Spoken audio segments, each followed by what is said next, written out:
Hi everyone, welcome to Helios next. इस सर Chandrashekhar Sharma, third year MBBS student. आज हम लोग जानेंगे डायबिटीज मेलाइटस के बारे में। ये डायबिटीज मेलाइटस जो है, आज हम बात करेंगे डायबिटीज मेलाइटस के बारे में। ये डायबिटीज मेलाइटस एक ऐसी बीमारी है जो धीरे धीरे पूरी दुनिया में फैल रहा है और जिसको हिंदी में मधुमेह कहा जाता है। तो क्या आप जानते हैं कि दुनिया भर में हर 11 में से एक व्यक्ति मधुमेह से पीड़ित है और भारत में यह संख्या हर दिन तेजी से बढ़ रही है। यह एक बीमारी नहीं, एक साइलेंट किलर है, बल्कि यह एक साइलेंट किलर है। आज इस वीडियो में हम लोग जानेंगे कि डायबिटीज़ क्या होता है, ठीक है, ये कितने प्रकार का होता है, इसका कारण क्या है, ठीक है, फैलने का, भारत और विश्व में इसके आंकड़े क्या कहते हैं, और सबसे ज़रूरी चीज़ कि इसका प्रिवेंशन क्या है, इसका बचाव क्या है। ये डायबिटीज़ मेलाइटस जो है, ये एक क्रोनिक मेटाबॉलिक डिसऑर्डर है, ठीक है, क्रोनिक मेटाबॉलिक डिसऑर्डर है, करेक्टराइज्ड बाय हाइपरग्लाइसेमिया। शरीर में ग्लूकोज का मात्रा जो है ब्लड में बहुत अधिक बढ़ जाता है, ग्लूकोज की मात्रा बहुत अधिक बढ़ जाता है। Cause by defect in insulin secretion action और बोथ। ये जो डिफेक्ट करता है इंसुलिन के सिक्रेशन को, ठीक है, अगर इंसुलिन का सिक्रेशन घट जाएगा शरीर में तो डायबिटीज मेलाइटस हो। और इसका long term hyperglycaemia can lead to complications, बहुत सारी कॉम्प्लिकेशंस हो सकता है, अफेक्टिंग मल्टीपल ऑर्गन सिस्टम, ठीक है, ये सब चीज़ें हो सकती हैं। डायबिटीज़ जो है वेरियस टाइप का होता है, लेकिन मुख्यतः ये दो प्रकार का होता है, टाइप 1 डायबिटीज़ और टाइप 2 डायबिटीज़। टाइप 1 और टाइप 2। ये टाइप 1 डायबिटीज़ जो है ऑटो इम्यून डिस्ट्रक्शन होता है, बीटा सेल का ऑटो इम्यून डिस्ट्रक्शन करता है इन पेनक्रियाज। पेनक्रियाज में जो बीटा सेल होता है का ऑटो डिस्ट्रक्शन होने लगता है, डिजनरेट होने लगता है। और टाइप 2 डायबिटीज़ में क्या होता है, जैसे इसमें टाइप 1 में क्या, जैसे बीटा सेल का डिस्ट्रक्शन हो गया तो इंसुलिन का सिक्रेशन नहीं होगा। इंसुलिन का जब सिक्रेशन नहीं होगा तो टाइप 1 डायबिटीज़ मेलाइटस हो जाएगा। और टाइप 2 में क्या होता है कि इंसुलिन रसिस्टेंट होता है ये, ठीक है, इंसुलिन रसिस्टेंट होता है। और रिलेटिव इंसुलिन डिफिशेंसी, इंसुलिन का डिफिशेंसी भी थोड़ा बहुत होता है। और मेनली है कि इंसुलिन रसिस्टेंट, इंसुलिन शरीर में रहता है पर वो इसका रिसेप्टर जो है कि रेसिस्टेंट हो जाता है। और तीसरा है कि जेस्टेशनल डायबिटीज़ जो कि प्रेगनेंसी में होता है। और इसमें क्या है कि सबसे बड़ी बात ये क्रोनिक मेटाबॉलिक डिसऑर्डर, जिसमें शरीर या तो इंसुलिन बनाता ही नहीं, या जो इंसुलिन बनता है उसका उपयोग ही नहीं हो पाता है। तो ये चीज़ होता है इंसुलिन में। मेनली ये याद रखना है कि टाइप 1 डायबिटीज़ में जो है कि शरीर जो है इंसुलिन बनाना ही बंद कर देता है। और टाइप 2 में क्या होता है कि शरीर इंसुलिन तो बनाता है लेकिन इसका इस्तेमाल सही ढंग से नहीं कर पाता, या इंसुलिन का रेसिस्टेंट हो जाता है, ठीक है। और एक तीसरा भी होता है जेस्टेशनल डायबिटीज़, जो कि प्रेगनेंसी के दौरान होता है। ग्लोबल स्टेटिक्स और ट्रेंड की बात करें तो बहुत सारे आंकड़े हैं, जो ग्लोबल आंकड़े हैं, जैसे कि वर्ल्ड हेल्थ ऑर्गेनाइजेशन के अनुसार जो है 2023 में दुनिया भर में 537 मिलियन लोग डायबिटीज़ से प्रभावित थे। और 2045 में यह संख्या बढ़कर 783 मिलियन हो सकती है। 537 से 2045 में 783 मिलियन हो सकती है। हर साल लगभग 6.7 मिलियन लोग डायबिटीज से संबंधित जो है कि जटिलताओं के कारण जान गंवाते हैं, ठीक है। तो इसमें जो है कि चाइना सबसे पहला नंबर पे आता है, सबसे ज़्यादा डायबिटीज़ पेशेंट जो है कि चाइना में होता है। और उसके बाद इंडिया दूसरा नंबर पे होता है, तीसरा पे यूएसए, फिर ब्राज़ील, मैक्सिको, ठीक है, इस तरह से। अगर हम इंडिया स्पेसिफिक डाटा की बात करें तो भारत को आज जो है कि diabetes capital of the world कहा जाता है। Diabetes capital of the world India को कहा जाता है। 2021 के आंकड़ों के अनुसार भारत में लगभग 77 मिलियन लोग जो है डायबिटीज से ग्रस्त थे। और यह संख्या जो है कि 2045 तक बढ़कर 134 मिलियन हो सकती है। भारत में डायबिटीज के केस जो है शहरी इलाकों में ज़्यादा देखे जाते हैं, लेकिन यह बीमारी गांवों तक भी पहुंच चुकी है। खासतौर पर जो है कि 30 से 60 साल की उम्र के लोग जो है ज़्यादा प्रभावित होते हैं। यानी कि हमारे देश में जो है प्रोडक्टिव पॉपुलेशन, ठीक है, जो कि आम जनता है, क्योंकि 80-85% संख्या है, तो होता है। हम लोग देख लेते हैं कि टाइप 1 डायबिटीज़ में क्या होता है। ये इम्यून, अगर फिजियोलॉजी अगर देखते हैं, immune mediated destruction of beta cell और एब्सोल्यूट इंसुलिन डिफिशिएंसी। 100% श्योर है कि इंसुलिन का डिफिशिएंसी होता है टाइप 1 डायबिटीज़। टाइप 2 डायबिटीज़ में क्या है, इंसुलिन रेसिस्टेंट हो जाता है। इंसुलिन तो होता है शरीर में, पर ये रेसिस्टेंट हो जाता है in peripheral tissue. Beta cell dysfunction over time हो जाता है, इंक्रीज हेपेटिक ग्लूकोज प्रोडक्शन। ठीक है, क्योंकि ग्लूकोज का प्रोडक्शन शरीर में बहुत अधिक बढ़ जाता है। ठीक है, डायबिटीज़ जो है कि क्यों होता है, अगर इसका मेन कॉज देखा जाए तो पहला तो है कि जेनेटिक कारण से भी हो सकता है, ओबेसिटी के कारण हो सकता है, फिजिकल इनएक्टिविटी के कारण हो सकता है, पुअर डाइट के कारण हो सकता है, ज़्यादा चीनी और फेट वाला खाना अगर खाते हैं तो, स्ट्रेस हो सकता है, या मेंटल हेल्थ इश्यूज से भी हो सकता है, स्मोकिंग और एल्कोहल कंजप्शन से हो सकता है। और टाइप 2 का अगर देखा जाए, टाइप 2 डायबिटीज़ का सबसे बड़ा कारण है कि life style changes. Type 2 diabetes का सबसे बड़ा कारण है लाइफ स्टाइल चेंजेस। अगर इसका कुछ क्लिनिकल फीचर देखा जाए, कुछ कॉमन सिम्टम्स में जैसे कि पोलियूरिया, ठीक है, पोलीडिप्सिया, पोलीफेजिया। पोलियूरिया में क्या होता है, यूरिनेशन जो है कि इंक्रीज हो जाता है। पोलीडिप्सिया में क्या होता है, थ्रस्ट इंक्रीज हो जाता है, बहुत ज़्यादा थ्रस्ट हो रहा है, प्यास बहुत ज़्यादा लगता है। और पोलीफेजिया में होता है कि हंगर, बहुत ज़्यादा आपको भूख लगता है। और अदर सिम्टम्स अगर देखा जाए तो फटीग, ब्लड विजन, लो हीलिंग वाउंड और वेट लॉस इसमें होता है टाइप 1 डायबिटीज़। अगर डायग्नोसिस की बात करें तो जो फास्टिंग प्लाज्मा ग्लूकोज लेवल जो है greater than greater than equal to greater than equal to 26 mg per D L.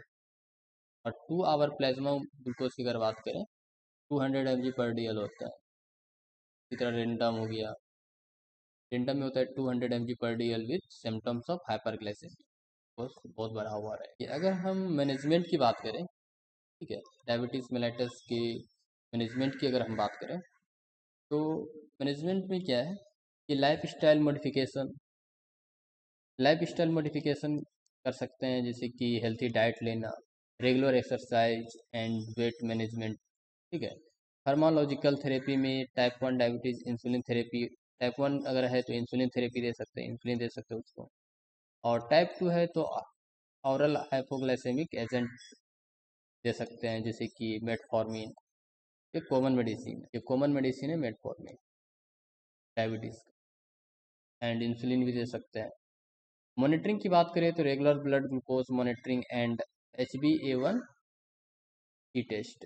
HbA1c test जो है बहुत इंपॉर्टेंट टेस्ट होता है डायबिटीज़ में। और कॉम्प्लिकेशंस की अगर बात करें तो इसका जो है कि बहुत सारी कॉम्प्लिकेशंस है डायबिटीज़ मेलाइटस का। अगर एक्यूट कॉम्प्लिकेशंस की बात करें तो डायबिटीज़ कीटोएसिडोसिस, ठीक है, DKA जिसको बोला जाता है, हाइपर ओस्मोलर हो गया स्टेट में होता है, हाइपरग्लाइसेमिक स्टेट। और क्रोनिक की बात करें तो क्रोनिक में होता है कि माइक्रोवास्कुलर में अगर देखें तो रेटिनोपैथी, न्यूरोपैथी, फिर नेफ्रोपैथी और न्यूरोपैथी। रेटिनोपैथी आँख का प्रॉब्लम होता है रेटिना में। और नेफ्रोपैथी किडनी में प्रॉब्लम, किडनी फेलियर भी हो सकता है अगर बहुत ज़्यादा ग्लूकोज की मात्रा शरीर में बढ़ गया है। और न्यूरोपैथी भी प्रॉब्लम होता है। और ये तो माइक्रोवास्कुलर हो गया। मैक्रोवास्कुलर में क्या होता है, कार्डियोवास्कुलर डिजीज, ठीक है, हार्ट डिजीज हो सकता है, स्ट्रोक हो सकता है, पेरिफेरल आर्टरी डिजीज हो सकता है। वर्ल्ड वाइड देखिए कि ओवर 500 मिलियन पीपल को जो है कि डायबिटीज़ है। टाइप 2 डायबिटीज़ है more common in adult but increasingly seen in children. देखा गया है कि अगर मोर मोर कॉमन है अडल्ट में, पर अगर अभी देखा गया है कि चिल्ड्रेन में भी ये हो रहा है। ठीक है, और अगर अर्ली डायग्नोसिस किया जाए और मैनेजमेंट कैन प्रिवेंट कॉम्प्लिकेशंस को प्रिवेंट किया जा सकता है। अगर इसका प्रॉब्लम की बात करें तो मधुमेह जो है कि सिर्फ शुगर नहीं है, बल्कि ये मधुमेह जो है सिर्फ शुगर की बीमारी नहीं है, यह धीरे धीरे शरीर के लगभग हर अंग को प्रभावित कर सकती है। ठीक है, जैसे कि आइज आइज में जैसे हम बात की कि रेटिनोपैथी होता है, डायबिटिक रेटिनोपैथी जिसको बोलते हैं। और किडनी में डायबिटिक नेफ्रोपैथी, ठीक है, नेफ्रोपैथी होता है, किडनी फेलियर भी हो सकता है। और नर्व में हो गया न्यूरोपैथी बोलते हैं। हार्ट में कार्डियोवास्कुलर डिजीज, फुट में डायबिटिक फुट अल्सर काज करता है जो श्रेणी तक पहुंच सकता है। फिर कुछ इकोनॉमिक कंडीशंस की बात करें तो एक अनुमान के अनुसार जो है कि भारत जो है हर साल 31 बिलियन डॉलर खर्च करता है डायबिटीज़ की दवा, मेडिसिन और इलाज पर। तो बहुत ज़्यादा होता है 31 बिलियन। अगर इसका कुछ मैनेजमेंट सोल्यूशन की बात करें तो पहला तो है कि लाइफ स्टाइल मॉडिफिकेशन, एक सबसे बड़ा चीज़ है कि आपको लाइफ स्टाइल में मॉडिफिकेशन करना पड़ेगा। फिर रोजाना कम से कम 30 मिनट की फिजिकल एक्टिविटी करना पड़ेगा, ठीक है। और संतुलित आहार ले सकते हैं, जैसे कि कम चीनी, कम फैट वाला और ज़्यादा फाइबर वाला खाना खा सकते हैं। वजन को है कि कंट्रोल में रखना है, वेट को, ठीक है। शराब और सिगरेट से दूर रहना है, एल्कोहल और स्मोकिंग से। साल में कम से कम एक बार ब्लड शुगर टेस्ट कराना चाहिए। डायग्नोसिस के लिए इसमें किया जाता है कि फास्टिंग ब्लड शुगर किया जाता है टेस्ट, और HbA1c टेस्ट किया जाता है, बहुत इंपॉर्टेंट है डायबिटीज मेलेटस में HbA1c टेस्ट। और ग्लूकोज टॉलरेंस टेस्ट होता है GTT। ट्रीटमेंट में है कि ओरल हाइपोग्लाइसेमिक्स दे सकते हैं, इंसुलिन थेरेपी है, रेगुलर मॉनिटरिंग है, ठीक है। डायबिटीज़ में नहीं, ये एक लाइफ स्टाइल डिसऑर्डर है, लेकिन अगर समय रहते भी अगर इसको पहचान में आ जाता है तो वो अच्छे से कंट्रोल किया जा सकता है, ठीक किया जा सकता है। देखिए, अगर हम HbA1c टेस्ट की बात करें, बहुत इंपॉर्टेंट टेस्ट होता है HbA1c टेस्ट, ठीक है। इसको ग्लाइकोसिलेटेड हीमोग्लोबिन टेस्ट बोलते हैं, ग्लाइकोसिलेटेड हीमोग्लोबिन टेस्ट इसको बोला जाता है। तो शॉर्ट में HbA1c टेस्ट बोला जाता है। तो यह एक बहुत महत्वपूर्ण, यह एक जो है कि बहुत महत्वपूर्ण ब्लड टेस्ट होता है, जो डायबिटीज़ जो है मधुमेह को समझने और मॉनिटर करने के लिए किया जाता है। ये क्या है HbA1 टेस्ट क्या है? HbA1c टेस्ट जो है यह बताता है कि पिछले 2 से 3 महीनों में आपके ब्लड में शुगर लेवल कितना रहा है। और इसका फुल फॉर्म होता है हीमोग्लोबिन A1c, ग्लाइकेटेड हीमोग्लोबिन। जब ब्लड में ग्लूकोज जो है शुगर ज़्यादा होता है तो यह हीमोग्लोबिन से चिपक जाता है। चिपके हुए हिस्से को ही HbA1c कहा जाता है, क्योंकि ग्लूकोज है और ब्लड में अगर ग्लूकोज ज़्यादा है वह हीमोग्लोबिन से चिपक जाता है, ठीक है। और इस चिपके हुए हिस्से को ही HbA1c कहा जाता है। अच्छा, HbA1c टेस्ट जो है क्यों 3 महीने का रिकॉर्ड देता है? क्योंकि शरीर में जो है RBC रेड ब्लड सेल्स की लाइफ जो है लगभग 120 दिन का होता है, लगभग 3 महीने की होती है। इसलिए HbA1c टेस्ट जो है उस अवधि के दौरान जो है कि ब्लड शुगर कंट्रोल का औसत एक दिखाता है। अगर नॉर्मल HbA1c रेंज अगर देखा जाए तो अगर बिलो 5.7% है तो इंटरप्रिटेशन अगर देखा जाता है नॉर्मल है, ठीक है। और अगर 5.7% से 6.4% है तो प्री डायबिटीज इसको माना जाता है। और 6.5% या उससे ज़्यादा है तो डायबिटीज़ माना जाता है, ठीक है। 5.7% से अगर बिलो है तो नॉर्मल को बोलेंगे, और 5.7 से 6.4% के बीच अगर है तो प्री डायबिटीज़ इसको माना जाता है। और 6.5 या उससे ज़्यादा है तो डायबिटीज़ इसको माना जाता है, डायबिटीज़ पेशेंट हो।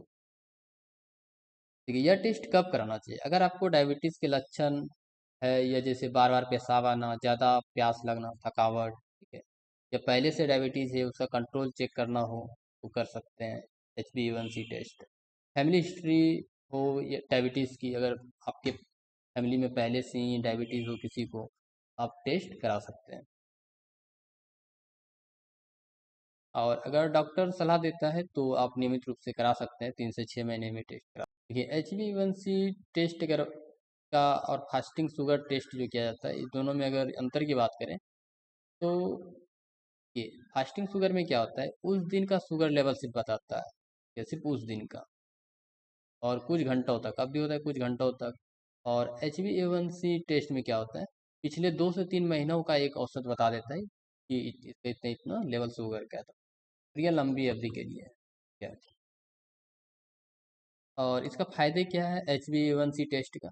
तो डायबिटीज डायग्नोसिस जो है कि करने का बेहतर तरीका है, समय के साथ कंट्रोल कैसा रहा ये दिखाता है, डेली शुगर लेवल में होने वाले उतार चढ़ाव को देखिए प्रभावित अगर होता है जिससे पहले पता चल जाता है, ठीक है।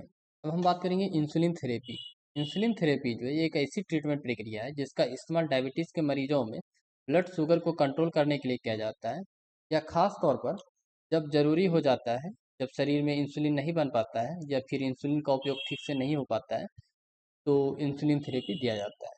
कि इंसुलिन जो है कि एक हार्मोन होता है, ठीक है, जो पेनक्रियाज में बनता है, कि जिसको पेनक्रियाज को हिंदी में अग्नाशय बोला जाता है, ठीक है, बीटा सेल से बनता है। खाने के बाद ब्लड में बढ़ी हुई ग्लूकोज जो है शुगर सेल्स के अंदर पहुंचाना ताकि वे ऊर्जा में बदल सके। इंसुलिन का यही सबसे बड़ा काम यही है। इसका काम है कि जो शरीर में इंसुलिन इंसुलिन क्या करता है कि खाने के बाद जो ब्लड में जो है ग्लूकोज बढ़ी हुई ग्लूकोज जो है सेल्स के अंदर पहुंचाना ताकि ऊर्जा मिलता रहे शरीर, ठीक है। मतलब कि ब्लड से, ठीक है। इंसुलिन थेरेपी क्या है? जब शरीर में इंसुलिन की कमी या अनुपस्थिति हो जाती है, या बाहर से इंसुलिन इंजेक्शन के रूप में दिया जाता है, इसे ही इंसुलिन थेरेपी कहा जाता है, ठीक है। और इसको ज़रूरत किसको है? जैसे टाइप 1 डायबिटीज़ में हमेशा ज़रूरी होती है, क्योंकि शरीर जो है कि इंसुलिन बनाना बंद कर देता है। और टाइप 2 डायबिटीज़ में क्या होता है, तब ज़रूरत होती है जब डाइट, एक्सरसाइज और दवा जो है कि मेडिसिन, दवाएँ जो है शुगर कंट्रोल ना कर सके। और जेस्टेशनल डायबिटीज़ में क्या है कि कुछ मामलों में प्रेगनेंसी के दौरान भी दी जाती है, ठीक है। इंसुलिन जो है ना बहुत प्रकार का होता है, जैसे कि रैपिड एक्टिंग 15 मिनट में काम करना शुरू कर देता है और इसका 3 से 5 घंटे तक असर रहता है। और शॉर्ट एक्टिंग की बात करें तो 30 से 60 मिनट में काम करना शुरू करता है और असर इसका रहता है 6 से 8 घंटे। और इंटरमीडिएट एक्टिंग की बात करें, 1 से 2 घंटे में काम करना शुरू करता है, पर इसका असर रहता है 12 से 18 घंटे। और लॉन्ग एक्टिंग की बात करें तो धीरे धीरे काम करना शुरू करता है और 24 घंटे या उससे ज़्यादा भी रहता है। कि इंसुलिन जो है कि कैसे दिया जाता है, तो इंसुलिन सिरेंज के द्वारा दिया जाता है, इंजेक्शन के थ्रू, ठीक है। इंसुलिन पेन, ठीक है, पेन जैसे दिखने वाली एक डिवाइस के द्वारा दिया जाता है। और इंसुलिन पंप के द्वारा भी दिया जाता है। और इसका जो है ना कुछ साइड इफेक्ट है, जैसे कि हाइपोग्लाइसेमिया, ठीक है। तो ये एक साइड इफेक्ट इंसुलिन लेने के बाद होता है कि जल्दी जल्दी जो है कि ब्लड में जो ग्लूकोज था वो सेल्स में चल जाता है, तो इससे हाइपोग्लाइसेमिया हो सकता है। और वजन बढ़ सकता है, क्योंकि सभी शरीर में कि सभी सेल्स में चल गया ग्लूकोज, तो वजन बढ़ सकता है। और इंजेक्शन साइट पर जो है कि इन्फ्लामेशन हो सकता है। ये सब कुछ साइड इफेक्ट था इंसुलिन का, जो है कि अ, जो कुछ कॉम्प्लिकेशंस था, जैसे कि रेटिनोपैथी, ठीक है। तो ये रेटिनोपैथी में क्या होता है कि ये आँख से जुड़ी गंभीर बीमारी होती है जिसमें रेटिना में को नुकसान होता है, नुकसान नुकसान पहुंचाता है। यह समस्या ज़्यादातर जो है डायबिटीज़ के कारण होती है, इसलिए इसे अक्सर डायबिटिक रेटिनोपैथी कहा जाता है। ये रेटिना आँख के पीछे का एक नाजुक परत होता है जो लाइट को महसूस करके उससे ब्रेन तक सिग्नल भेजती है, जिससे हम देख पाते हैं। रेटिना का यह फंक्शंस होता है। रेटिना आँख के पीछे का एक नाजुक परत होता है जो लाइट को महसूस करके ब्रेन तक सिग्नल देता है, जिससे हम देख पाते हैं। जैसे कि कैमरे के जो कि फिल्म या सेंसर होता है, उस तरह से रेटिना होता है हमारे आँख का। ये रेटिनोपैथी जो है कि क्या है, जब ब्लड शुगर ज़्यादातर लगातार हाई रहती है, और तो आँख की छोटी छोटी ब्लड वेसल्स जो है लीक करने लगती है, और वहाँ पे क्या होता है, या सूज जाती है, और कुछ इन्फ्लामेशन वगैरह हो जाती है, या बंद हो जाती है। इससे जो है कि दृष्टि जो है कि विजन जो है कि ब्लड हो जाता है, ब्लड विजन हो जाता है, और ब्लाइंड स्पॉट या यहाँ तक कि जो है कि ब्लाइंडनेस तक हो सकता है। ये रेटिनोपैथी जो है कि दो प्रकार का होता है, नॉन प्रोलिफरेटिव डायबिटिक रेटिनोपैथी, कि जिसको NPDR बोला जाता है। ये शुरुआती स्टेज में होता है, ठीक है, और ब्लड वेसल्स कमज़ोर हो जाती है, लीकेज या छोटे छोटे ब्लड स्पॉट बनते हैं। और दूसरा है कि प्रोलिफरेटिव डायबिटिक रेटिनोपैथी, ये गंभीर स्टेज है, ठीक है। और आँख में जो है कि नई लेकिन कमज़ोर ब्लड वेसल्स बनने लगती है, जो आसानी से फट सकती है, जिससे रेटिना डैमेज हो सकता है और अंधापन भी हो सकता है। जैसे कुछ सिम्टम्स है, जैसे कि ब्लरी विजन, आँखों के सामने जो है कि तैरती चीज़ें, तरह से महसूस होगा आपको। रात में देखने में परेशानी होने लगती है, और अंधेरे या खाली स्पॉट देखना, अचानक दृष्टि का चला जाना। इन सिवियर केसेस में क्या होता है कि अचानक जो है कि विजन चला जाता है, देखने की शक्ति चला जाता है। और इसका शुरुआत में जो है कि कोई लक्षण नहीं होता है, इसलिए डायबिटीज़ पेशेंट को जो है कि नियमित जो है कि आंखों की जांच कराना चाहिए। देखिए इसका डायग्नोसिस क्या है, जैसे डायलेटेड आई एग्जाम, आंखों की जो है कि पुतली को फैलाकर देखा जाता है। और ओसीटी स्कैन किया जाता है, जैसे ऑप्टिकल जो है कि कोहेरेंस टोमोग्राफी, रेटिना की परतों को देखा जाता है इसमें, ओटीसी ओसीटी स्कैन में। ठीक है। और फ्लोरेजिन एंजियोग्राफी किया जाता है, जिससे डाई इंजेक्शन से रेटिना की ब्लड वेसल्स को मैप करना। ट्रीटमेंट में कि लेजर थेरेपी दे सकता है। ठीक है। फोटो कोगुलेशन लेजर थेरेपी बोला जाता है। एंटी VEGF इंजेक्शन दिया जाता है, नई जो कि अनावश्यक वेसल्स को बनने से रोकता है ये। और जो कि